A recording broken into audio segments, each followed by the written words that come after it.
Hello students, कैसे हैं आप सभी लोग। तो स्वागत है आपका अपने स्किल वेब चैनल में। मैं हूं प्रजय सिंह। और स्टूडेंट्स, आज हम लोग एक न्यू क्लास लेके आए हैं जो कि आईटीआई सेकेंड ईयर के सभी स्टूडेंट्स के लिए बहुत ही इंपॉर्टेंट होने वाली है। जिसमें आज हम लोग पढ़ने चल रहे हैं workshop calculation and science second में अपना जो मॉड्यूल 6 या 7 है शायद, प्रॉफिट एंड लॉस। ठीक है, जिसमें हम लोग कुछ ऐसे टॉपिक्स पढ़ने चल रहे हैं जो टोटल मैथमेटिक्स के कैलकुलेशन से है। ठीक है, जो आपके रेगुलर यूज में आते हैं, जैसे कि आपको परसेंटेज निकालना हो, है ना, और लाभ और हानि मतलब प्रॉफिट एंड लॉस, बट्टा क्या होता है वो समझेंगे हम लोग, और साधारण ब्याज क्या है और चक्रवृद्धि क्या है। ठीक है, साथ ही साथ एक इंपॉर्टेंट बात ये है आपके लिए कि अगर आपने पीछे के एमसीक्यू क्वेश्चंस नहीं देखे हैं स्टूडेंट्स, तो आप उसको देख लीजिए, क्योंकि आने वाले एग्जाम में मोस्ट इंपॉर्टेंट एमसीक्यू सीरीज में ये जितने भी मैं एमसीक्यू सीरीज करवा रहा हूँ वो सब मोस्ट इंपॉर्टेंट एमसीक्यू सीरीज है। और उसमें जितने भी क्वेश्चंस हैं वो मोस्ट प्रोबेबली आपके एग्जाम में आने के मैक्सिमम चांसेस हैं। और वैसा मैं इसलिए बोल रहा हूं क्योंकि ये सारे क्वेश्चंस वो हैं स्टूडेंट्स जो लगातार पूछे जा रहे हैं आपके अभी प्रीवियस ईयर क्वेश्चंस में। और आने वाले एग्जाम के लिए मुझे ऐसा लगता है कि यही क्वेश्चंस फिर से सिमिलर वे में कहीं ना कहीं थोड़ा बहुत न्यूमेरिक वैल्यूज चेंज करके वही चीजें आपको फिर से देंगे। अच्छा, आज हम लोग जो शुरू करने चल रहे हैं स्टूडेंट्स, उसमें जो भी एमसीक्यू क्वेश्चंस मैंने लिए हैं वो सारे एमसीक्यू क्वेश्चंस वो हैं स्टूडेंट्स जो कि ऑनलाइन मिनी सॉरी निमी पोर्टल पे जो अपलोडेड हैं, और वो आपके प्रैक्टिस के लिए दिए गए हैं वहां पे। जब से ये ऑनलाइन एग्जाम कंडक्ट कराने की बात चल रही है आईटीआई स्टूडेंट्स के लिए, तब से वो क्वेश्चंस अपलोडेड है, 2019 में अपलोडेड है। और वो सारे क्वेश्चंस मल्टीपल चॉइस क्वेश्चंस आपके मॉक टेस्ट के लिए भी इंपॉर्टेंट है। आपको मॉक टेस्ट देने के लिए सीधे भारत स्किल वेबसाइट पे जाना है और वहां पे जाके आप अपना मॉक टेस्ट प्रैक्टिस कर सकते हैं। लेकिन स्टूडेंट्स, डायरेक्ट आपको वो क्वेश्चंस याद नहीं करने हैं, ना तो आप उसको रट पाओगे पूरे क्वेश्चंस। ठीक है, तो उसके लिए करना क्या है कि आप सारा ये वीडियो देखिए। ठीक है, जितने भी मैं एमसीक्यू क्वेश्चन सीरीज इसमें प्लेलिस्ट में आप जाइए वर्कशॉप कैलकुलेशन एंड सेकंड के, और उसमें देखिए कि जितने भी एमसीक्यू क्वेश्चंस हैं, अगर आपने थ्योरी नहीं पढ़नी है आपको तो कोई प्रॉब्लम नहीं है, थ्योरी मत पढ़िए अगर वो आपको आती है, लेकिन आप एमसीक्यू क्वेश्चंस की जो सीरीज है वो जरूर प्रैक्टिस करिए। और जब आप उसको यहाँ से कर लें तो उसके बाद भारत स्किल वेबसाइट पे जाइए और मॉक टेस्ट को जो है वहां पे परफॉर्म करिए। मॉक टेस्ट में चेक करिए कि आपको कितना आने लगा है, कितने क्वेश्चन आप सॉल्व कर पाते हो। ठीक है, साथ ही साथ आपके लिए एक इम्पॉर्टेंट बात यह है कि अगर आपने इस चैनल को अभी तक सब्सक्राइब नहीं किया तो आप सब्सक्राइब कर लीजिए। और अगर ये वीडियो जो आपको मैं कॉन्टिन्यूसली ये बना के दे रहा हूँ आपके प्रिपरेशन के लिए, आपके एग्जाम के लिए, अगर ये फायदेमंद साबित होती है तो आप अपने फ्रेंड्स के साथ भी इसको शेयर करिए और जरूर कमेंट करके मुझे बताइए कि आपको ये कैसा लगता है। ठीक है, लाइक भी कर देंगे तो बेहतर रहेगा। ठीक है, जिससे मुझे भी लगे कि हाँ, मेरी मेहनत का फायदा आप लोगों को हो रहा है। ठीक है स्टूडेंट्स, तो चलिए शुरू करते हैं आज का अपना टॉपिक, प्रॉफिट एंड लॉस। ठीक है, तो देखिए सबसे पहले मैं इसमें आप लोगों को ये बताना चाहता हूँ, सबसे इम्पोर्टेंट बात कि जो प्रॉफिट एंड लॉस पढ़ने से पहले आप लोगों को उससे बेसिक जो थोड़ी बहुत थियरी है ना। देखो इसमें मैंने क्या किया है, आपने देखा ही इसमें कि इस क्लास में मैंने क्लास और एमसीक्यू क्वेश्चंस को क्या कर दिया है, मर्ज कर दिया है। ठीक है, दोनों चीजें एक साथ कर दी हैं, जिससे आपको मतलब बहुत ज्यादा थ्योरी में टाइम नहीं वेस्ट करना है, सीधे आपको टॉपिक पे आना है। ठीक है, तो सबसे पहले मैं आपको प्रॉफिट एंड लॉस के बारे में बताता हूँ। ठीक है, प्रॉफिट एंड लॉस बचपन से पढ़ते चले आ रहे हो, क्लास 5 7 में ही ये चीजें हम लोग पढ़ते हैं। आज हम लोग इसको फिर से पढ़ने चल रहे हैं, तो आज देखते हैं कि क्या इसमें नया सीखने वाले हैं हम लोग और क्या बेहतर तरीके से सीखने वाले हैं। ठीक है, उससे तो बेहतर ही होगा जो चीजें आपने पहले पढ़ रखी हैं। अब आपका क्योंकि माइंड भी मेच्योर हो गया है तो अब आप और अच्छे से समझ पाओगे इसको, और चीजों को अपने लाइफ में इम्प्लीमेंट कर पाओगे, अपनी चीजों को लाइफ में जोड़ पाओगे कि क्या चीजें हैं ये। ठीक है, चलिए, तो प्रॉफिट एंड लॉस जिसको आप कह रहे हो लाभ, ठीक है, लाभ और हानि। ठीक है, तो स्टूडेंट्स ये सारे टॉपिक्स ऐसे हैं जो आपके एग्जाम में कंपटीशन तक में आते हैं। ठीक है, तो इनको बिल्कुल अच्छे से पढ़ लीजिए, जिससे आपको जरा सा भी ये ना लगे कि ये सब हम लोगों ने कभी पढ़ा नहीं था। ठीक है, क्योंकि ये बहुत ही सिंपल चीजें हैं और इतना हार्ड नहीं है ये कि आप समझ ना पाओ। अगर आप बिल्कुल नहीं पढ़े हो अभी तक, फिर भी मैं गारंटी लेता हूं कि आपको समझ में आएगा। ठीक है, आप बस पूरे वीडियो को देखिए, स्किप मत करिए, चीजों को ये वन बाय वन चीजों को देखते जाइए, और इसमें जो एमसीक्यू क्वेश्चंस मैं करवाने जा रहा हूँ जो प्रैक्टिस के लिए आपके, वो सीख लीजिए। ठीक है, तो चलिए शुरू करते हैं। चलिए, सबसे पहले मैं आपको ये एक छोटा सा फिगर बनाता हूँ आपके लिए। मान लीजिए ये भाई साहब हैं। ठीक है, ये जो है ये एक तरीके से मान लीजिए ये शॉपकीपर है या कोई भी हो सकता है, मैं अभी मान के चल रहा हूँ कि ये दुकानदार है। ठीक है, ये दुकानदार है। और ये दुकानदार भाई साहब जो है किसी चीज को खरीद के लाते हैं अपने दुकान में रखने के लिए, तो जिस जिस रेट से खरीद के लाएंगे, पहले आप समझो कि मैं कि जो टर्मिनोलॉजी है, जो नेमिंग है, उसको समझ लेते हैं, फिर आगे बढ़ते हैं, क्वेश्चन प्रैक्टिस करेंगे, आपको मजा आएगी। ठीक है, तो सबसे पहले आपको मैं बता रहा हूँ कि जैसे ये जब भाई साहब ये लेके आएंगे, ठीक है, यहाँ से कोई चीज, कोई अपने लिए प्रोडक्ट लेके आएंगे, कोई चीज लेके आएंगे, तो जिस भी प्राइस पे लेके आएंगे, मतलब जिस रेट पे लेके आएंगे, जितने रुपए में ये लेके आएंगे, उसको हम लोग क्या कहेंगे स्टूडेंट्स? उसको कहेंगे हम लोग सीपी। याद रखना, सीपी, कॉस्ट प्राइस। ठीक है, उसको कहेंगे हम लोग सीपी, कॉस्ट प्राइस। ठीक, ये याद रखना। और हिंदी में बोलते हैं हम लोग क्रय मूल्य। ठीक है, क्रय मूल्य, क्रय मूल्य बोलते हैं। ठीक है, अब मान लीजिए आप गए इनके शॉप पे और आपको वही चीजें खरीदनी है, जैसे मान लीजिए आपको चीनी खरीदना है, तो इन्होंने कुछ क्रय मूल्य मतलब कुछ पैसे देकर ये लाए होंगे। ठीक है, तो जितने पे ये भाई साहब, दुकानदार भाई साहब जो लाए हैं, वो हो गया उनका क्रय मूल्य, और जितने पे ये आपको बेचेंगे, ठीक है, वो हो गया सेलिंग प्राइस। क्या हो गया? Selling price. ठीक है, वो क्या हो गया? सेलिंग प्राइस, जिसको हम लोग शॉर्ट में एसपी बोलते हैं। ठीक है, इसको शॉर्ट में हम लोग सीपी बोलते हैं, इसको शॉर्ट में हम लोग एसपी बोलते हैं। ये ध्यान रखना, ये सब टर्मिनोलॉजी भी इंपॉर्टेंट है। ठीक है, अभी क्वेश्चन आएगा तो आपको अपने आप आइडिया हो जाएगा। और इसको कहते हैं हम लोग स्टूडेंट्स विक्रय मूल्य, विक्रय मूल्य। ठीक है, तो आपको तीन चीजें समझ में आ गई कि ये जितने पे लेके आया ये दुकानदार, वो है क्रय मूल्य, जितने पे आपको ये बेच रहा है वो है विक्रय मूल्य। ठीक है, और जाहिर सी बात है, देखो जाहिर सी बात है यहाँ पे कि विक्रय मूल्य क्रय मूल्य से ज्यादा ही होगा, नहीं तो ये दुकानदार क्यों बैठा है दुकान पे अपने चीजों को बेचने के लिए? तो ज्यादा ही होगा। तो अगर ज्यादा होगा, SP is greater than CP, तो आप समझ सकते हो कि दुकानदार को क्या हो रहा होगा? फायदा हो रहा होगा, लाभ हो रहा होगा। बोलो, लाभ हो रहा होगा। ठीक है, तो इसको क्या हो रहा होगा? गेन बोलो या प्रॉफिट बोलो, क्या बोलोगे? गेन या प्रॉफिट। तो इसको क्या हो रहा है? प्रॉफिट हो रहा है, तो लाभ हो रहा है इसको। लेकिन मतलब ये तो हो गया आपका पहला केस, ये हो गया आपका पहला केस। लेकिन अगर मान लीजिए किसी कारणवश कोई चीज बेकार होती है और ये जल्दी में बेचने की कोशिश करता है, तो कभी कभी ये होता है ना कि जितने रेट का लाते हैं उससे भी कम में ये बेच के चले जाते हैं, लॉस हो जाता है इनको। ठीक है, तो अगर आपका सेलिंग प्राइस, जो सेलिंग प्राइस है, जिस पे ये दुकानदार बेच रहा है आपको, वो कॉस्ट प्राइस से भी कम है, मतलब वो जितने का लाया था उससे भी कम है ये, तो फिर दुकानदार को क्या होने वाला है? घाटा होने वाला है। उसको कहते हैं हम लोग हानि। ठीक है, हानि मीन्स लॉस होगा इसको। ठीक है, समझ गए? ये प्रॉफिट एंड लॉस का खेल ये है।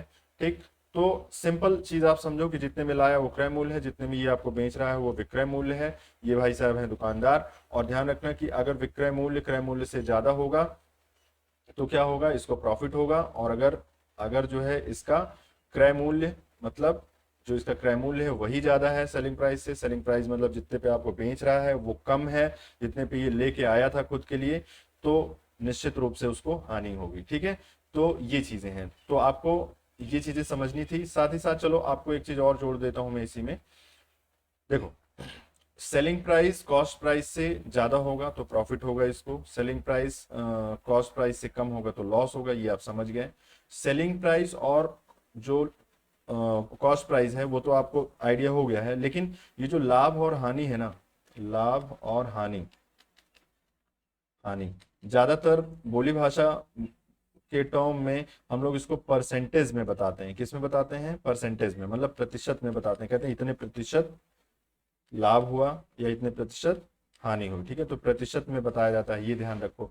तो लाभ और हानि को प्रतिशत में बताने के लिए क्या हम करेंगे, क्या आगे देखेंगे, उसके लिए भी थोड़ा सा और देख लेते हैं इसमें। देखिए, लाभ और हानि को अगर आपको प्रतिशत में बताना है तो सबसे पहले समझिए कि लाभ होता क्या है। तो लाभ होगा होगा एसपी, मतलब selling price minus cost price, मतलब विक्रय मूल्य माइनस क्रय मूल्य अगर होगा तो वही तो लाभ होगा। जितना भी अंतर आएगा वही लाभ हो जाएगा।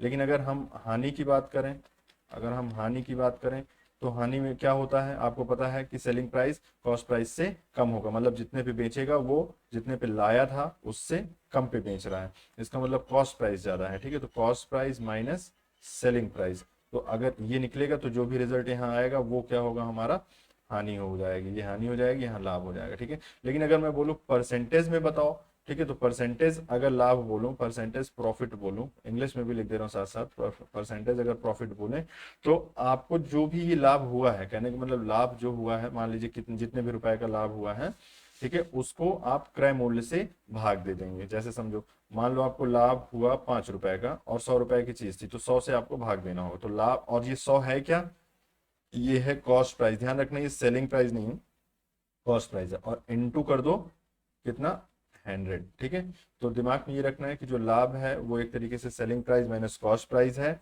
और अगर कोई आपसे पूछे परसेंटेज में, तो परसेंटेज का मतलब हुआ किसी के रिस्पेक्ट में पूछा जा रहा है, बोला जाए कि इतने परसेंट का लाभ हुआ, तो इतने परसेंट मतलब किस कितने में कितने का लाभ हुआ, तो आप बोलोगे इतना मतलब सीपी को आप डिवाइड करोगे, सीपी से भाग देके, मतलब लाभ बटे सीपी मतलब क्रय मूल्य इंटू 100। तो ये जो भी रिजल्ट आएगा वो परसेंटेज में आएगा। ठीक है, तो ये आपके लिए दूसरा फॉर्मूला हो गया, याद रखना ये चीज सबका यूज करने चले। हानि आपको ये बता ही दिया मैंने। अब अगर मैं आपसे पूछूं कि प्रतिशत लॉस मतलब परसेंटेज में अगर प्रतिशत हानि, अगर मैं पूछूं आपसे परसेंटेज लॉस पूछूं, तो परसेंटेज लॉस आप क्या बताओगे, जो भी हानि हुई है मान लीजिए जितने रुपए की हुई है उसको किससे भाग दोगे, सीपी से मतलब क्रय मूल्य से। ये भी क्रय मूल्य ही लिखा हुआ है, ध्यान रखना, सब हर तरीके से लिख दे रहा हूँ, ये क्रय मूल्य। ठीक है, क्रय मूल्य इंटू 100, 100 से गुणा कर देंगे और ये हो गया परसेंटेज में, जो भी रिजल्ट आएगा वो हो जाएगा आपका परसेंटेज में। ठीक है, चलिए अब छोटी सी और एक इंपॉर्टेंट बात कर लेते हैं जो कि इसी से रिलेटेड है। कभी कभी आपने सुना होगा कि डिस्काउंट, ठीक है, डिस्काउंट देते हैं कौन, जो शॉपकीपर्स होते हैं, जो दुकानदार होते हैं, वो आपको डिस्काउंट देते हैं, बोलते हैं इतने परसेंट, 10% का डिस्काउंट, कपड़ा लेने जाओ बोलेंगे 10% का डिस्काउंट है। तो ये जो डिस्काउंट वाला सिस्टम है वो क्या है उसको समझते हैं। ठीक है, जो डिस्काउंट है वो क्या चीजें हैं वो देखते हैं। तो डिस्काउंट मतलब होता है हिंदी में बट्टा। ठीक है, लेकिन आप लोग क्या जानते हो, डिस्काउंट ही जानते हो, ये है, इतना फेमस वर्ड नहीं है डिस्काउंट जितना है। ठीक है, तो डिस्काउंट। ठीक है, अब सबसे पहले इंपॉर्टेंट बात, यहां अगर मैं आपसे बोलूं तो लाभ और हानि अगर परसेंटेज में अगर लॉस और प्रॉफिट, प्रॉफिट अगर आप निकालते हो तो किस किस रेट से निकालते हो, मतलब किसके रिस्पेक्ट में निकालते हो, तो क्रय मूल्य के अनुसार निकालते हो। ठीक है, क्रय मूल्य पर, किस पे निकालते हो, क्रय मूल्य पर। लेकिन जो यहां हम लोग डिस्काउंट निकालने चल रहे हैं वो होता है आपका मार्क्ड प्राइस। ठीक है, मार्क्ड प्राइस। और ये मार्क प्राइस क्या होता है, जैसे मान लिया आपने एक कुरकुरे का पैकेट लिया भाई, कुरकुरे का पैकेट था 40 रुपीज का। ठीक है, और ये 40 रुपीज कैसे था, 40 रुपीज लिखा हुआ था, कहाँ लिखा हुआ था, पैकेट पे। ठीक है, return, WRI, return price. Return price ही क्या होता है, हमारा मार्क प्राइस होता है। देखते हो MRP जो लिखा रहता है, MRP याद करो, मार्क रेट प्राइस है ना, मार्क रिटेल प्राइस, सॉरी इसको मार्क रिटेल प्राइस बोलते हैं, मतलब जो बेचने के लिए मैक्सिमम, मतलब sorry maximum retail price, maximum गलत बोल दिया था ना, रिटेल प्राइस। ठीक है, maximum retail price, maximum retail price को हम लोग मार्क प्राइस बोलते हैं अपनी भाषा में। ठीक है, जो कि पैकेट में लिखा हुआ है। ठीक है, तो 40 रुपीज अगर ये यहाँ पे MRP लिखा हुआ है तो यही क्या हो गया, हमारा मार्क प्राइस हो गया। अब सुनो, जो डिस्काउंट होता है वो होता है हमारा MRP पर, मतलब MRP पर, या आप सीधे सीधे MP बोलते हो, मार्क प्राइस पर होता है, मार्क प्राइस पर बट्टा, बट्टा या डिस्काउंट जो भी बोल लो, बट्टा लगाया जाता है। इसका मीनिंग क्या है, अगर नहीं समझ आ रहा है तो फिर से मैं बता दूंगा, ध्यान से सुनो। आपसे पूछा जाए कि भाई 10% का मैं डिस्काउंट दे रहा हूं, तो 10% का डिस्काउंट देने के लिए आपसे ये भी तो समझा जाएगा ना कि कितने रुपए में 10% डिस्काउंट दे रहे हो। तो जो कितने रुपए हैं वो ना तो सेलिंग प्राइस है ना तो कॉस्ट प्राइस है, वो स्टूडेंट्स क्या है, वो आपका जो उस पे रेट लिखा हुआ है, और जो रेट लिखा होता है उसको हम लोग क्या कहते हैं, मार्क प्राइस बोलते हैं। ठीक है, उसको क्या बोलते हैं, मार्क प्राइस बोलते हैं, उसको MP बोलते हैं। ठीक है, तो जो डिस्काउंट है वो किस पे मिलता है, आपको मार्क प्राइस पे मिलता है। और जो प्रॉफिट और लॉस जो निकालते हैं हम लोग, कि लॉस हुआ कि प्रॉफिट हुआ, वो कॉस्ट प्राइस पे निकालते हैं। देखो कॉस्ट प्राइस पे निकाला जाता है, क्रय मूल्य पे निकाला जाता है, ये CP है लिखा हुआ है। ठीक है, CP।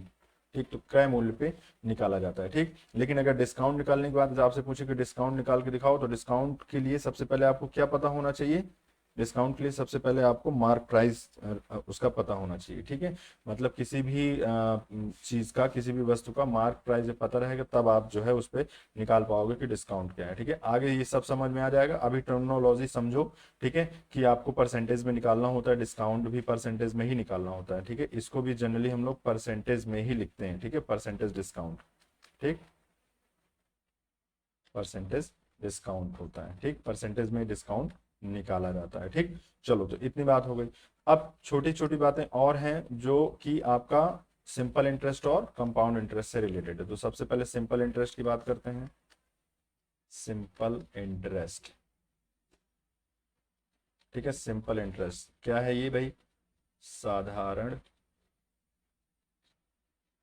ब्याज, ठीक है। सिंपल इंटरेस्ट, साधारण ब्याज। अभी मुझे बताओ एक नॉर्मल सी बात, मान लिया आपने बैंक से उधार लिया, बैंक से लोन लिया, ठीक है। तो बैंक से जब आप लोन लेते हो तो बैंक आपसे उतना ही वापस थोड़ी लेती है, बैंक थोड़ा अमाउंट ज्यादा लेती है आपसे। तो इसका मतलब क्या हुआ? ज्यादा, जैसे मान लिया आपको बैंक ने 10,000 रुपया दिया, तो आपसे जब वापसी करवाएगी वो पूरा, तो हो सकता है कि ये 11,000 हो, ठीक है, 11,000 हो, ठीक है। तो 11,000 ये बैंक वापस आपसे लेगी, जबकि आपको देगी कितने में? आपको ये देगी, आपको देगी 10,000 रुपये आपको देगी, लेकिन आपसे लेगी 11,000। क्यों भाई? ज्यादा क्यों हुआ? क्योंकि बैंक ने आपको दिया है तो वो उस पर कुछ ना कुछ फायदा कमाएगी, ठीक है। तो फायदा वो किस रूप में होता है? तो वो आपसे क्या लेती है? इंटरेस्ट लेती है। क्या लेती है भाई? इंटरेस्ट, साधारण ब्याज, ठीक है। वो साधारण, हालांकि कंपाउंड इंटरेस्ट लेती है बैंक है ना, लेकिन मान लो अभी के लिए, थोड़ी देर के लिए, कि साधारण ब्याज आपसे ली जा रही है, ठीक है। क्या ले रहे हैं? सिंपल इंटरेस्ट, SI, ठीक है। सिंपल इंटरेस्ट आपसे लिया जा रहा है और वो 11,000 हो। तो अगर अगर मैं इसमें आपसे पूछूं कि बताओ भाई सिंपल इंटरेस्ट कितना हुआ, तो जितना बढ़ा हुआ अमाउंट है वही तो आपका सिंपल इंटरेस्ट हो गया। तो आप बोलोगे 11,000 माइनस 10,000, यही बोलोगे। तो अगर मैं आपसे कहूँ कि सिंपल इंटरेस्ट बताओ कितना हुआ, तो आप सीधे सीधे कहोगे कि सर 1,000 रुपये जो है, 1,000 रुपये सिंपल इंटरेस्ट ले लिया गया, ठीक है। 1,000 रुपये सिंपल इंटरेस्ट लिया गया हमसे तो 1,000 अगर सिंपल इंटरेस्ट लिया गया है, तो देखो क्या क्या चीजें आपको यहाँ समझनी है। आपको जो दिया गया, जो बैंक ने आपको दिया, उसको हम लोग क्या कहते हैं, और जो बैंक ने वापस लिया उसको क्या कहते हैं? तो जो आपको बैंक ने दिया उसको कहते हैं प्रिंसिपल। क्या बोलते हैं?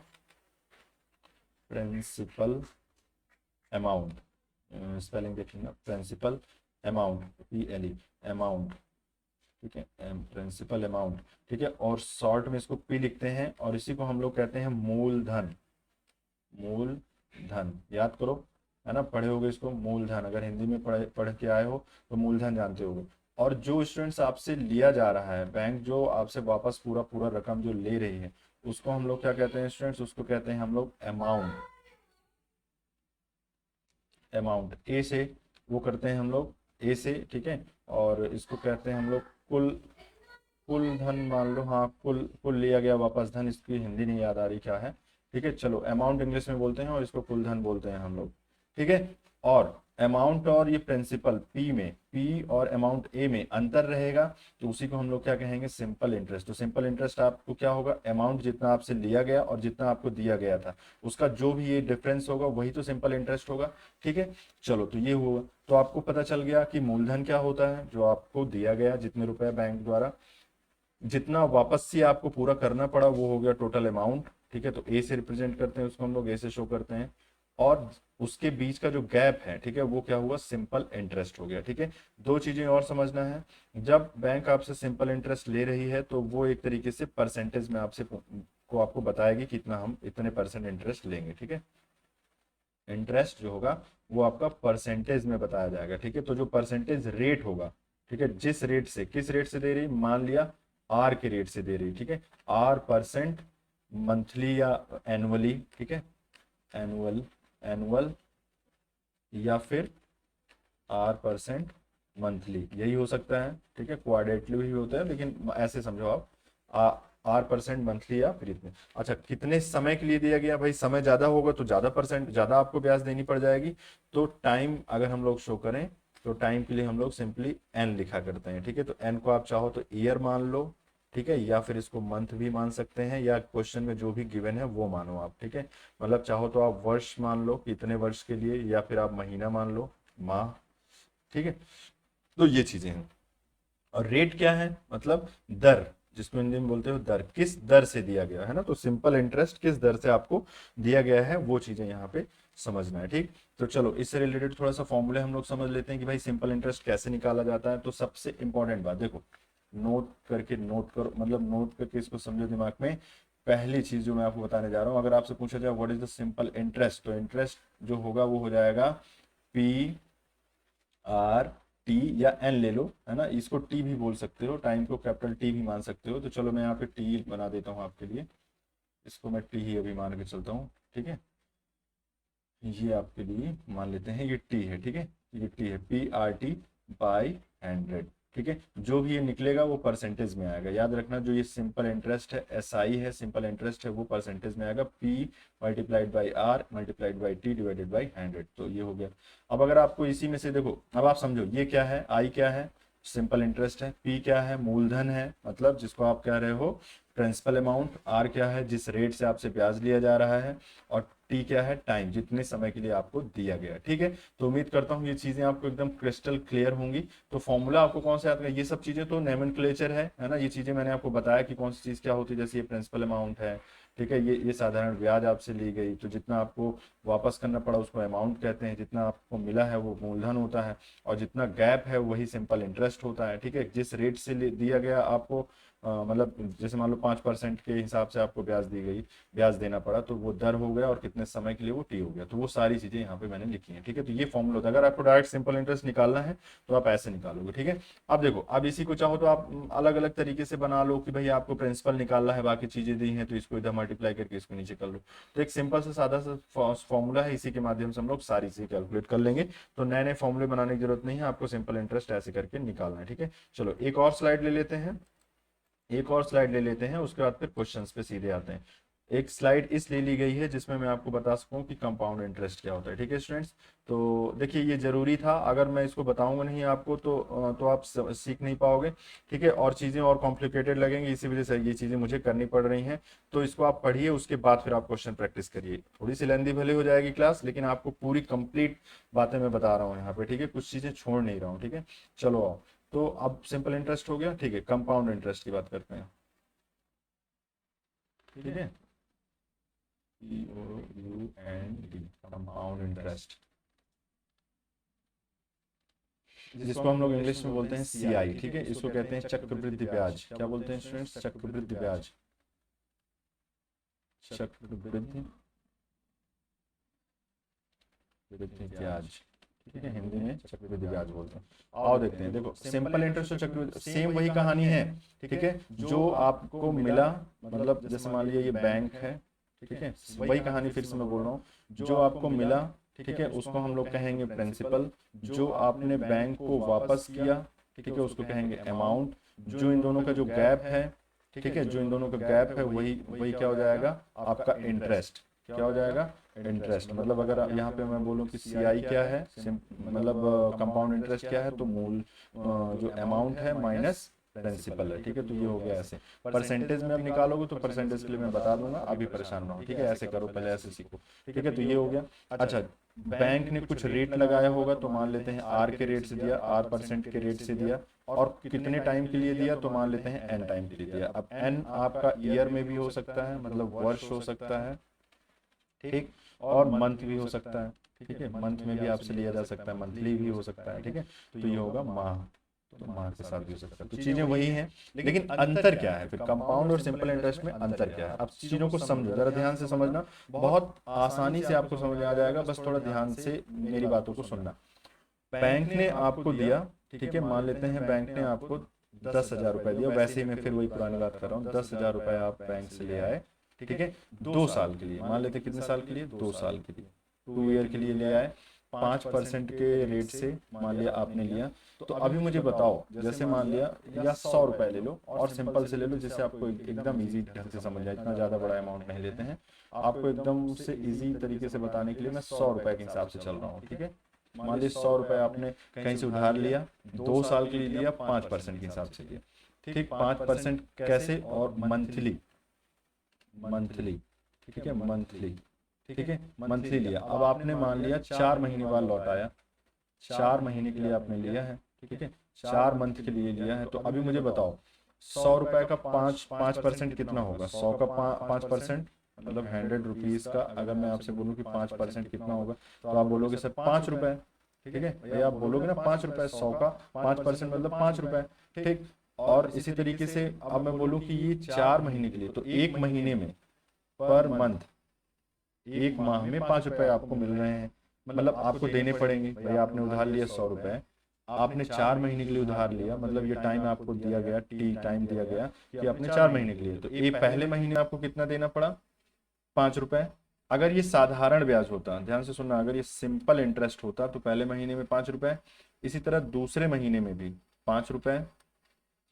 ठीक है, सेकंड सेकंड माह में भी आपको 5 रुपए, थर्ड में भी 5 रुपए, और फोर्थ में भी 5 रुपए देने पड़ते, और टोटल आपको देना पड़ता 20 रुपए। तो आपको टोटल अब कितना देना पड़ता? तो जितना पहले आपने लिया था 100 रुपए और प्लस 20, तो आपको देना पड़ता 120 रुपए। लेकिन ये तब है जब आपको इसने सिंपल इंटरेस्ट में दिया होता। कोई भी आदमी है या कोई बैंक है, जब आपको सिंपल इंटरेस्ट में देता तो आपको देने पड़ते 120 रुपए। लेकिन अगर आपसे बोला जाए नहीं सिंपल इंटरेस्ट नहीं, कंपाउंड इंटरेस्ट में हम दे रहे हैं, तो ध्यान से सुनो, पहले साल, सॉरी पहले मंथ में वही सेम कहानी है। 100 रुपए दिया गया, 2 वर्ष ना लो, कुछ 4 मंथ कर लो। ठीक है, नहीं अलग अलग हो जाएगा, 4 मंथ हो गया। ठीक है, 4 महीने के लिए दिया गया। एक महीने में, पहले एक महीने में 100 रुपए का, एक महीने में बताओ कितना हुआ? तो आपको पता चला कि भाई 5 रुपए इसका इंटरेस्ट होगा।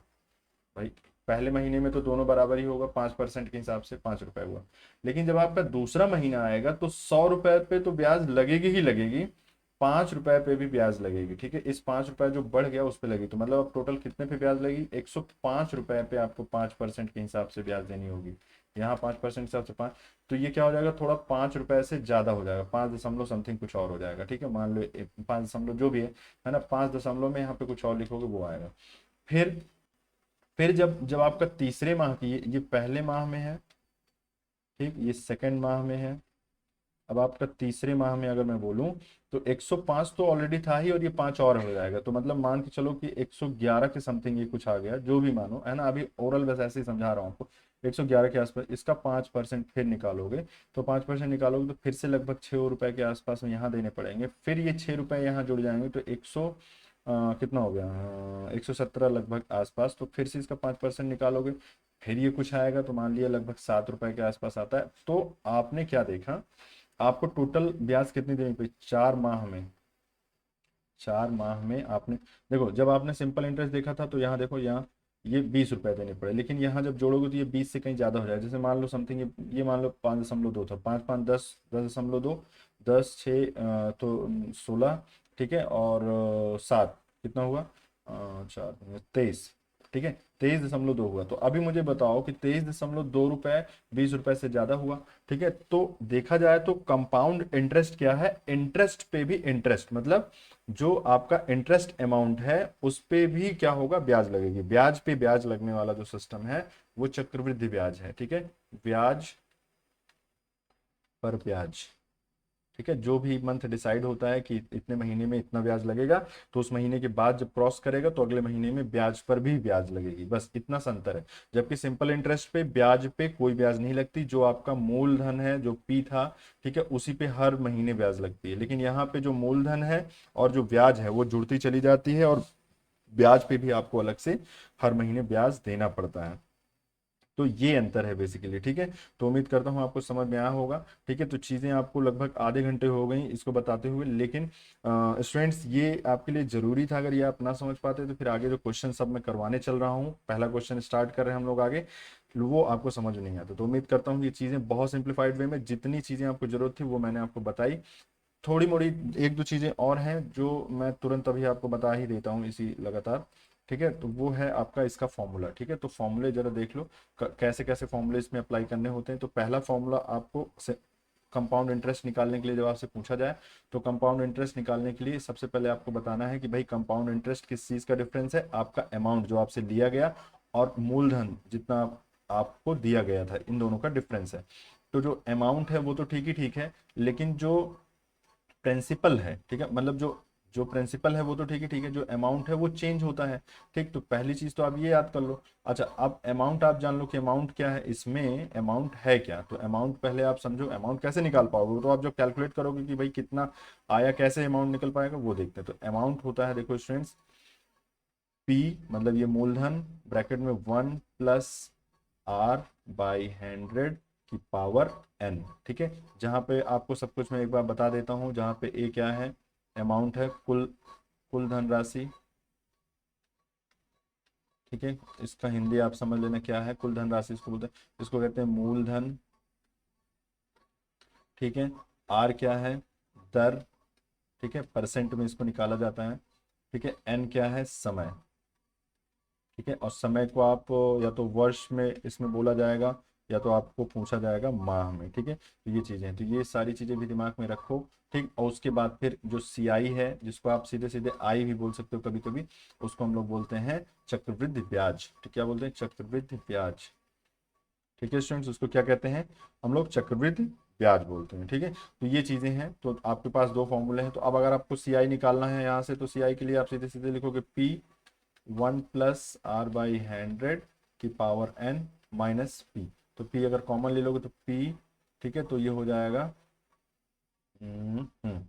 अमाउंट माइनस ये, हाँ ठीक है, तो ये हो जाएगा 1 + R/100, ठीक है, की पावर n-1, इतना हो जाएगा। तो ये आपका सी आई निकालने का फॉर्मूला हो गया, बस और कुछ भी नहीं है। इतनी सी बातें हैं, और क्वेश्चन बहुत सिंपल सिंपल आते हैं, इससे ज़्यादा आपको और कुछ जानने की जरूरत नहीं है। बुक उठाने की भी जरा सी जरूरत नहीं है, इतने क्वेश्चंस प्रैक्टिस कर लो, आपको सब कुछ आने लगेगा, सब जितनी चीज़ें हैं एक बेसिक बेसिक वो सब आने लगेंगे। ठीक है, यहाँ से चलो, तो आओ आप शुरू करते हैं हम लोग पहला क्वेश्चन। तो कितना टाइम हो गया भाई, हाँ आधे घंटे पूरे करेक्ट लग गए आपको इसको बताने में, और आधे घंटे ही लगेंगे क्वेश्चंस को सॉल्व करने में। उम्मीद करता हूँ सारे क्वेश्चन बहुत मजेदार तरीके से आपको समझा पाऊँ। ठीक है, आपको बहुत अच्छे से समझ में आने वाला है। चलो तो देखते हैं पहला क्वेश्चन। तो अभी तो एकदम से सिंपल लल्लू लल्लू लल्लू लल्लू क्वेश्चन हैं, ये हम लोग सीधे टिक टिक करेंगे। ठीक है, तो टिक करने के लिए मैं ब्लैक वो ले लेता हूँ, हाँ, और यहीं पे आपको डायरेक्ट बताता हूँ। देखो, पूछा गया, बोला गया है व्हाट इज डिस्काउंट। ठीक है, what is discount, blue colour ले लेते हैं, एक मिनट। व्हाट इज डिस्काउंट, तो स्टूडेंट डिस्काउंट क्या होता है, तो डिस्काउंट मैंने बोला था ना कि मार्क प्राइस पे जो आपको रेट घटा के जो दिया जाता है। तो देखो इसमें, अच्छा ये इंग्लिश में है लेकिन मैं आपको सब कुछ हिंदी में बता रहा हूँ। डिस्काउंट को बोलते हो आप बट्टा। ठीक है, डिस्काउंट को आप क्या बोलते हो, बट्टा। ठीक, तो बट्टा दिया जा रहा है, तो बट्टा किस पे दिया जाता है, सेलिंग प्राइस। बट्टा होता क्या है, ये कह रहे हैं selling price is less than cost price, मतलब सेलिंग प्राइस अगर कम है कॉस्ट प्राइस से, नहीं इसका कोई मतलब ही नहीं।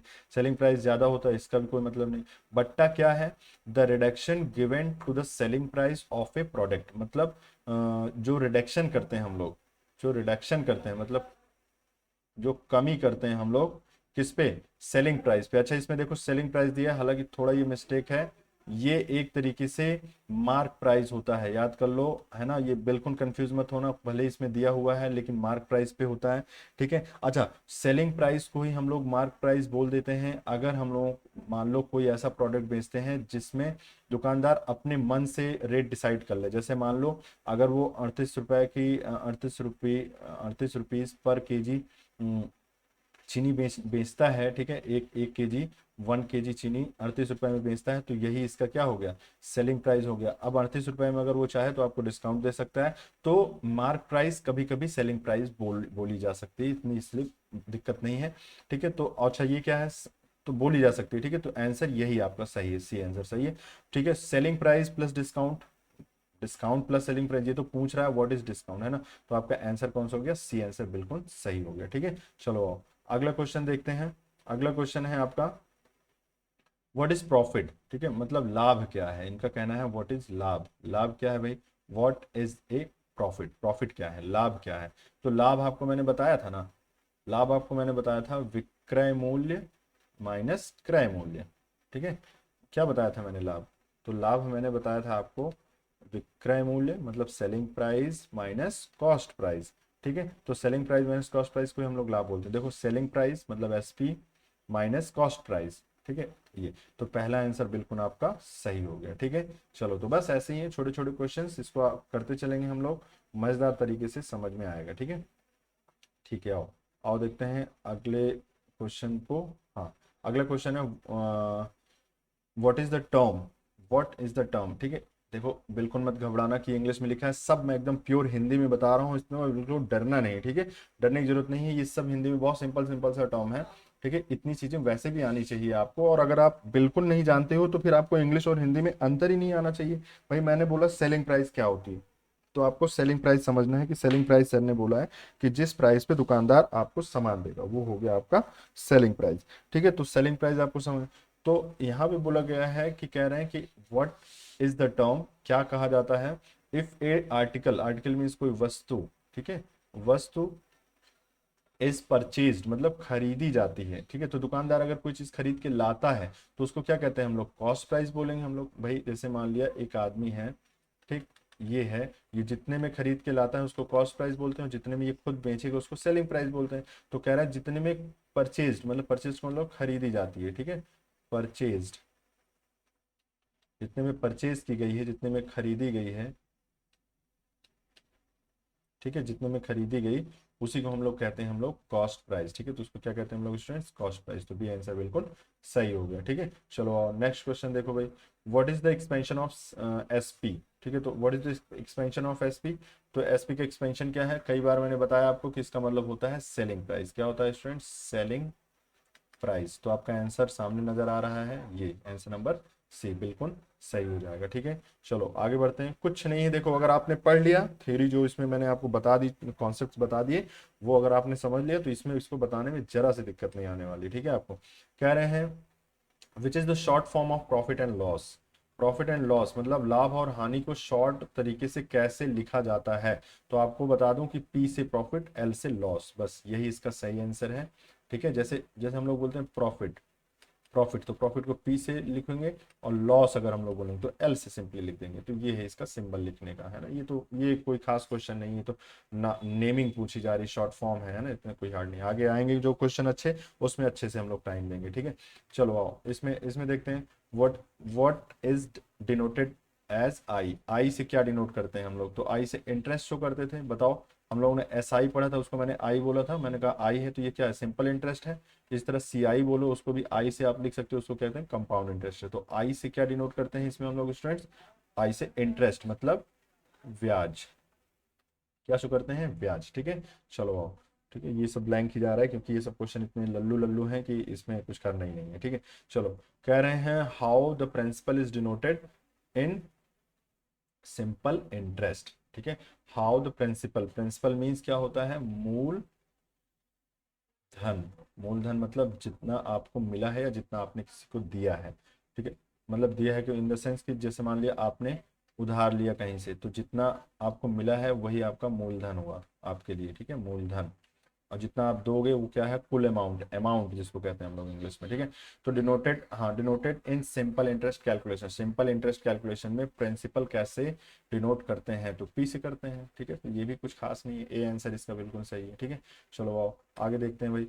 हाँ देखो यहाँ से थोड़ा फॉर्मूला शुरू होता है, देखो उसमें बोला गया है कि आप सिंपल इंटरेस्ट निकालोगे कैसे, क्या है मतलब सिंपल इंटरेस्ट के लिए आपका फॉर्मूला कौन है, तो याद करो आई इज इक्वल टू, मैंने बताया था पी आर टी, ठीक है, P R T divided by 100, जहाँ पे ये क्या था टी, तो टी को कभी कभी एन से भी लिख देते हैं। तो पी का मतलब मूलधन, आर का मतलब रेट, और एन का मतलब है समय, ठीक है। तो डिवाइडेड बाई 100, तो जरा मिलाओ कि कौन सा आंसर सही है, तो आपको आंसर पता चलेगा, आंसर बिल्कुल ए सही है, पी एन आर मतलब P N R divided by 100, ठीक है। जहाँ पे ध्यान से समझ लो कि एन बोलो चाहे टी बोलो, T means time, N means वही है, मतलब यही सिंबल है, समय के लिए ये सिंबल बनाया गया है दोनों, ठीक है। तो ये हो गया सिंपल इंटरेस्ट के लिए, ये हो गया, ठीक है। याद रखना ये फॉर्मूला, ये आता भी है एग्जाम में, ठीक है, इससे क्वेश्चंस भी बनेंगे आगे। नेक्स्ट क्वेश्चन देखते हैं भाई हम लोग। तो नेक्स्ट क्वेश्चन में नेक्स्ट क्वेश्चन है आपका कि कंपाउंड एनुअली, है ना, कह रहे हैं what what is the formula for compound interest, compound interest के लिए फॉर्मूला आपसे पूछा जा रहा है। याद करो अभी मैंने बताया था कंपाउंड इंटरेस्ट का फॉर्मूला, ठीक है। चलो एक बार फिर से देखते हैं हम लोग कंपाउंड इंटरेस्ट, ठीक है। तो अगर अमाउंट आपका, ध्यान से सुनो कि अमाउंट आपका क्या होता है, पहले वो समझ लो। अमाउंट मैंने बोला था कि वो हो गया मूलधन 1 प्लस आर मीन्स जिस रेट से दिया गया है आपको, डिवाइडेड बाई 100 की पावर n। तो ये तो हो गया आपका अमाउंट, याद रखना ये ब्याज नहीं लिखी जाती, ये फॉर्मूला ब्याज का नहीं, ये अमाउंट है, मतलब जो आपको टोटल अब देना पड़ेगा इस मूलधन पे। तो इसमें ब्याज कितनी लगी होगी, तो कंपाउंड इंटरेस्ट हो जाएगा सीधे सीधे क्या, आपका जो अमाउंट देना पड़ रहा है उससे घटा दो जितना आपको मिला था। तो जितना भी गैप हुआ इसका, जो भी रिजल्ट निकलेगा वो आप पूरी पूरी क्या दे रहे हो, ब्याज ही तो दे रहे हो। तो आपका सीधे सीधे आंसर हो गया सी सही। कैसे? ये अमाउंट ए इज इक्वल लिखा है पी 1 + r/100 तो अमाउंट है। अब आपको कंपाउंड इंटरेस्ट निकालना है तो अमाउंट से प्रिंसिपल को घटा दो, मतलब जितना आपको मिला था मूलधन उसको घटा दो, तो जो बचा है वही तो आपने एक्स्ट्रा दिया है और वही चीजें तो कंपाउंड इंटरेस्ट हो गई। ठीक है, तो कंपाउंड इंटरेस्ट के लिए ये फॉर्मूला आपको लगाना है, पहले अमाउंट निकाल लो फिर अमाउंट से मूलधन को घटा दो। ठीक है, चलो आ रहा है समझ में? चलो लाइक कर दो अगर आ रहा है समझ में तो भाई, जरा जल्दी लाइक करके दिखाओ तो जरा समझे कि हाँ भाई आ रहा है समझ में। चलो आओ आगे देखते हैं। आगे है आपका क्वेश्चन ये, how the years is denoted in simple interest calculation. Simple interest SI calculation में कैसे ईयर को डिनोट करोगे, तो एन से कर दो, करोगे या कैपिटल टी से कर सकते हो। ठीक है, तो यहाँ आप एन मान के चलो कि एन से हम लोगों ने सही है, तो आंसर आपका हो गया सी सही। ठीक है, चलो आगे देखते हैं भाई। एक और क्वेश्चन है, how the profit and gains, मतलब प्रॉफिट गेन, गेन एक ही बात है, चाहे आप गेन बोलो भाई, गेन बोलो, चाहे इसी को आप प्रॉफिट बोलो, और इसी को हम लोग क्या कहते हैं हिंदी में, लाभ। ठीक है, तो कह रहे हैं how the profit oblique gain, मतलब वही चीजें हैं, एक ही बात को बोल रहे हैं। इज एक्सप्रेस्ड, कैसे व्यक्त करते हैं हम लोग, कैसे व्यक्त करते हैं हम लोग।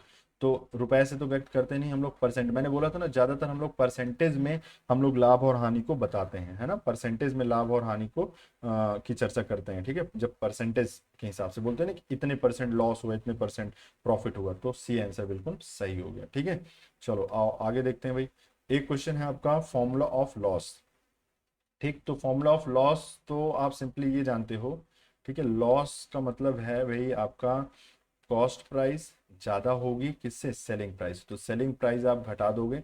मतलब आप समझो कि एक एक कोई भाई साहब हैं, वो 100 रुपए में कोई चीज ले आए पर उनको बेचना पड़ गया 90 रुपए में।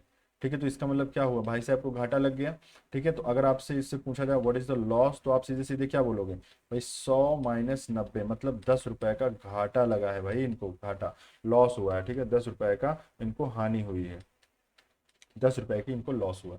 तो लेकिन इनसे कह रहे हैं परसेंटेज लॉस बताओ। तो परसेंटेज में अगर आपको निकालना हो तो मैंने बोला था कि जो भी हानि आई है आपकी, उसको किससे, क्रय मूल्य से डिवाइड कर देंगे, क्रय मूल्य से डिवाइड कर दो। तो भाई कितना हुआ, मान लिया 10 रुपए है। ठीक, और उसको क्रय मूल्य से डिवाइड करो, तो क्रय कितना है, क्रय मूल्य जरा यहाँ बताओ कितना है, 100 रुपए है ना। ये देखो सीपी है, याद रखना ये सीपी है, ये एसपी है। ठीक है, तो सीपी क्रय मूल्य कितना है, 100 रुपए है, तो 100, तो ये हुआ कितना, हाँ मल्टीप्लाइड बाई 100 में किया जाता है, तो मल्टीप्लाइड बाई यहाँ 100 कर दो, 100 से 100 कट गया, मतलब 10 रुपए, 10% क्या हुआ, हानि हुई। ठीक, तो ये हुआ, ये तो मैंने एक एग्जाम्पल आपको बताया। तो हानि, हानि के लिए आपने क्या देखा, यहाँ पे देखो क्या फॉर्मूला आपने पढ़ा, तो फॉर्मूले में आपको नजर आया कि हानि के लिए आपका ये है फॉर्मूला। ठीक है, ये हानि बराबर ये हुआ। तो हानि के लिए चलो यहाँ देखो, loss upon cost price multiplied by 100। ठीक है, कॉस्ट प्राइस अपॉन, ये तो होगा नहीं, है ना, यहाँ प्लस में नहीं, प्लस का कोई रोल ही नहीं, ये भी नहीं। ठीक है, तो सिंपली आपका ए आंसर बिल्कुल सही हो गया। ठीक है, तो क्या होगा, मतलब आपको मैंने क्या बताया, ध्यान से सुन लो फिर से एक बार। मैंने कहा हानि मतलब लॉस डिवाइडेड बाई क्रय मूल्य, क्या हो गया, क्रय मूल्य गुणे 100। तो यही तो मैंने बताया यहाँ पे। ठीक है, कि जो आपकी हानि है उसको क्रय मूल्य से भाग दे दो और 100 से गुणा कर दो, तो वही आपका परसेंटेज में निकल जाएगा। तो ये आपका ए आंसर बिल्कुल सही हो गया। ठीक है, चलो आओ आगे बढ़ते हैं भाई। आगे है आपका एक क्वेश्चन जिसमें आपसे पूछा गया है कि कॉस्ट प्राइस फॉर्मूला कैसे निकालोगे अगर आपको प्रॉफिट गिवन है। तो थोड़ा ध्यान से समझना, ये लॉजिकल तो नहीं कहेंगे लेकिन हाँ थोड़ा सा लॉजिकल है। देखो कैसे, पहली चीज इसमें आप बोला गया कि प्रॉफिट हुआ, तो profit P is equals to क्या हो जाएगा, पहले ध्यान से सुनो। प्रॉफिट, ये जो प्रॉफिट एंड लॉस ये सब लिखे हुए हैं इसको मैं पी से और एल से डिनोट कर रहा हूँ। मान लो प्रॉफिट पी है, तो profit P is equals to क्या होगा, selling price minus cost price. ठीक है, यही होगा। ठीक है, अब सेलिंग प्राइस क्या होता है, याद करो सेलिंग प्राइस क्या होगा, तो सेलिंग प्राइस अगर आपको निकालना है और प्रॉफिट हुआ है, ध्यान से सुनो, प्रॉफिट हुआ है कहने का मतलब लाभ हुआ है, तो सेलिंग प्राइस आपको निकालना है, तो सेलिंग प्राइस हो जाएगा कॉस्ट प्राइस और प्लस जो जो आपको इसमें लाभ हुआ है। तो लाभ कैसे निकालोगे भाई, तो लाभ निकालने के लिए आपने क्या देखा था कि लाभ निकालने के लिए आपको लाभ, अगर मैं आपसे पूछूं कि लाभ सीधे सीधे निकालो कि कितने रुपए का आपको लाभ हुआ, तो आप क्या करोगे, क्रय मूल्य से गुणा कर दोगे, तो क्या हो जाएगा, सीधे सीधे हाँ, कॉस्ट प्राइस, हाँ। तो कॉस्ट प्राइस का मतलब यहाँ अगर मैं आपसे पूछूं कि कॉस्ट प्राइस बताओ कितना होगा, तो आप क्या करोगे?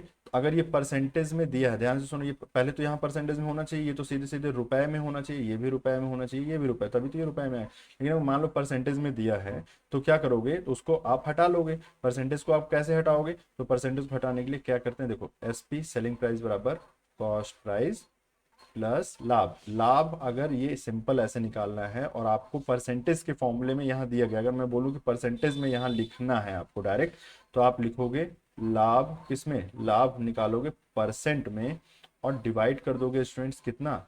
100 से, और गुणा कर दोगे कितना?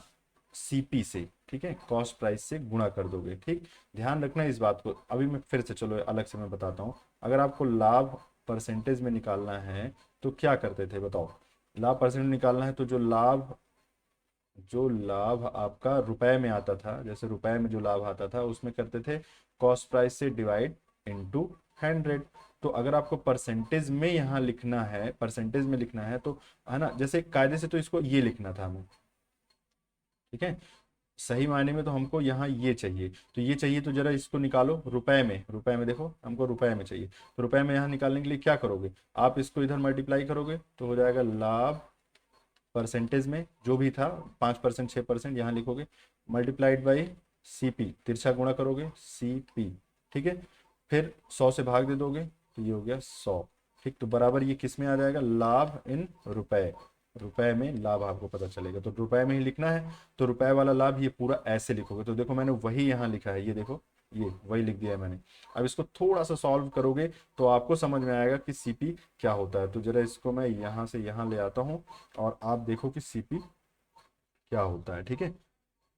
चलो आओ देखते हैं। हम्म तो देखिए सीपी, सीपी इसमें क्या हो जाएगा, देखो ध्यान से देखो। अब इसी फॉर्मूले में हम लोग करेंगे, उसमें कुछ नया नहीं करने चल रहे हैं, उसी फॉर्मूले को उलट फेर करने चल रहे हैं। तो हो जाएगा, देखो अपने पास था एसपी मतलब सेलिंग प्राइस बराबर, सेलिंग प्राइस बराबर, टाइम कितना हो रहा है? हाँ 15 मिनट है अभी, चलो हो जाएंगे। ठीक है, तो सेलिंग प्राइस, हाँ सेलिंग प्राइस, और ये हो जाएगा cost price plus profit in percentage, ठीक है, और डिवाइडेड बाई 100 और सीपी। तो सीपी सीपी को क्या कर ले रहे हैं हम लोग? कॉमन ले ले रहे हैं। तो कॉमन जैसे लोग तो ये हो जाएगा 1 प्लस इतना, ठीक हो जाएगा। ठीक, और यहाँ से अगर आप देखो मैंने क्या किया है, ये सीपी और ये सीपी कॉमन ले लिया, तो 1 प्लस लाभ परसेंटेज डिवाइडेड बाई 100, तो पी से लिख दिया मैंने उसको। ठीक, तो अब सीपी आपसे पूछा जा रहा है, यहाँ आपसे सीपी पूछा जाए तो सीपी इज इक्वल टू हो जाएगी, ये पूरा नीचे यहाँ चला जाएगा, और नीचे चला जाए तो हो जाएगा, लिखोगे SP divided by 1 plus profit percentage divided by 100। या आप इसको और एक तरीके से लिख सकते हो, 100 इधर मल्टीप्लाई करो और ये ऊपर पलट के चला जाएगा। देखो मैं कहाँ लिखूँ इसको, चलो मैं यहीं लिखता हूँ, एस पी, ध्यान से देखना, और ये हो जाएगा 100 प्लस परसेंटेज प्रॉफिट में, ठीक है, डिवाइडेड बाई 100। अच्छा, जो नीचे होता है मैंने समझाया आपको कि ये कहाँ चला जाता है, एकदम ऊपर। ये हो जाएगा आपका 100 divided by 100 plus profit percentage, bracket में इसको बंद करो और ये बगल में लिख दो सेलिंग प्राइस। जरा अब मैच कराओ कि इसमें कौन सा आंसर सही आ रहा है, तो आपको पता चलेगा दूसरा आंसर, ठीक है, मतलब सेकंड ऑप्शन बिल्कुल सही है। देखो सेकंड ऑप्शन में 100 डिवाइडेड बाई 100 प्लस प्रॉफिट, इसको मैं पी से लिख रहा हूँ यहाँ पे अपने लिए, ठीक है, और इनटू सेलिंग प्राइस, तो आपका बी आंसर बिल्कुल सही होगा। याद रखना ये इंपॉर्टेंट भी है, ये एक तरीके से ये फॉर्मूला है जो आपसे पूछा गया है, ठीक है, तो ये इंपॉर्टेंट है, ये फॉर्मूला याद रखो, ठीक है। चलो आगे देखते हैं भाई। नहीं समझ में आया तो आप इसको थोड़ा सा फिर से एक बार मेरी बातों को फिर से रिप्ले करके देखिए, आप समझ जाओगे क्या मतलब है, ठीक है। चलो आओ तो इसको देखते हैं भाई। इसमें ये बोला गया है कि सेलिंग प्राइस इफ लॉस, ठीक है, अगर लॉस हो रहा है, देखो सिमिलर वे में हम लोग फिर से सॉल्व करने चल रहे हैं क्वेश्चन। मैंने कहा लॉस हो रहा है, ठीक है, तो लॉस को एल से रिप्रेजेंट कर रहा हूँ, तो लॉस हो जाएगा सेलिंग प्राइस, मतलब sorry cost price, cost price ज्यादा होगा सेलिंग प्राइस से, तभी तो लॉस होता है, ठीक है। चलो, और लॉस कैसे निकाला जाता है वो समझो। तो लॉस को परसेंटेज में लॉस निकालने के लिए क्या करोगे? लॉस परसेंटेज डिवाइडेड बाय, ये 100 से मल्टीप्लाई होगा यहाँ पे, इसलिए यहाँ लिख दिया, लॉस परसेंटेज गुणे 100 बटे डिवाइडेड बाई कितना? क्रय मूल्य सीपी, ठीक है, इतना ही तो ऐसे तो लिखते हो, बराबर ये हो जाएगा सीपी, सीपी, क्या लिख दिया, गलत गलत गलत गलत गलत, सॉरी,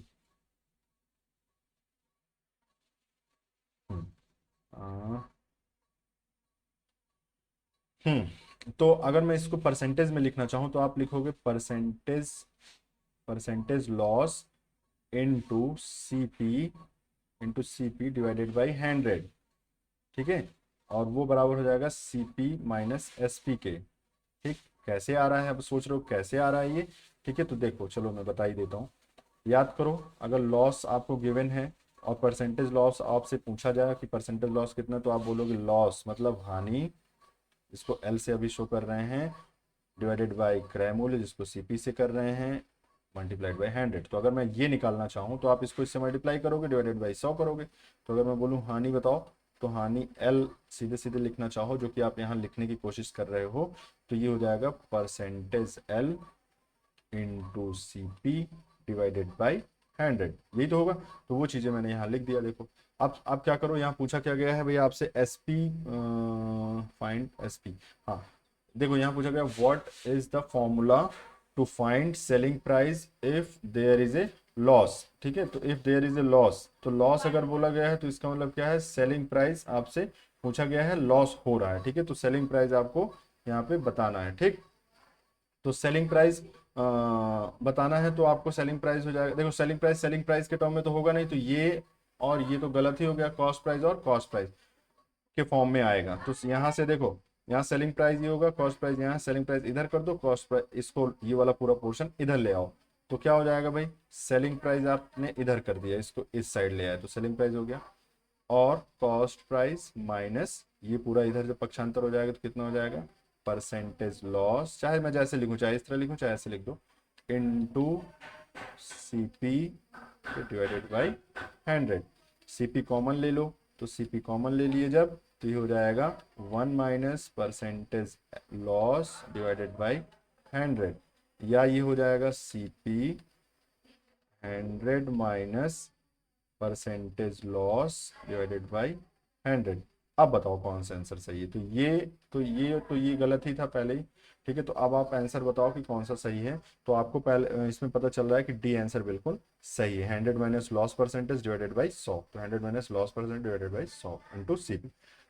तो ये चीजें आपकी फॉर्म, अच्छा ये भी फॉर्मूला है, ये भी इंपॉर्टेंट है, ये भी याद कर लो। अगर याद हो जाए याद कर लो, नहीं तो देखो जैसे मैं कर रहा हूँ सिंपली वही आपको करना है। ये आपको याद है ना, ये याद है तो सब आप बना ले जाओगे। ठीक है, बस समझ लो कि क्या मैंने किया है ये। अगला क्वेश्चन देखते हैं हम लोग। अगला क्वेश्चन है what is the formula of percentage profit. लो, अब वही चीजें हम लोग कर रहे हैं, वही चीजें अब यहाँ पे ये पूछने लगे। तो क्या करते हैं, प्रॉफिट कैसे निकालते हो भाई, profit divided by cost price. भाई लाभ भागे क्रय मूल्य, क्रय मूल्य, क्रय मूल्य गुणे 100। देखो प्रॉफिट मीन्स लाभ, क्रय मूल्य गुणे 100, तो आपका आंसर हो गया डी। यही तो होता है भाई, आपसे पूछे कि परसेंटेज प्रॉफिट बताओ, तो परसेंटेज प्रॉफिट क्या हो जाएगा, जो आपका लाभ होगा। देखो बार बार मैं प्रॉफिट लाभ ये सब लिख रहा हूं तो आपको समझना है कि एक ही बातें हैं। ठीक है, प्रॉफिट मीन्स ही लाभ होता है, लेकिन ये परसेंटेज में यहाँ पूछा जा रहा है और यहाँ रुपए में है, ये जो ये अमाउंट है वो रुपए में है। ठीक है, गुणे 100 भागे क्रय मूल्य। अब क्रय मूल्य लिख दूं, ठीक है, क्रय मूल्य चाहे लिख दूं, चाहो तो मैं ऐसे लिख दूं, भाई लाभ, लाभ का मतलब हुआ profit divided by CP into 100, ऐसे भी लिख सकता हूँ। मतलब नोमेनक्लेचर इसीलिए मैंने शुरू में ही बता दिया था आपको। ठीक है, चलो तो समझ में आ गया होगा, डी आंसर बिल्कुल सही है। उम्मीद करता हूँ आपको सब कुछ अच्छे से समझ में आ रहा होगा। ठीक है, चलो तो अगला क्वेश्चन देखते हैं हम लोग स्टूडेंट्स। अगला क्वेश्चन है आपका, हो सकता है क्लास लंबी हो जाए, पढ़ लो एक ही क्लास में, ये आपका पूरा प्रॉफिट एंड लॉस में समझा दे रहा हूँ, 2 बार में पढ़ लेना। ठीक है, कोई ऐसी प्रॉब्लम नहीं है, आप इसको 2 बार में पढ़ लो। ठीक है, चलो तो क्वेश्चन नंबर ये है आपका कितना, हाँ क्वेश्चन देखो, what is the profit amount if, या तो इसको यहीं पे करके एक दूसरी क्लास आपके लिए बना देते हैं।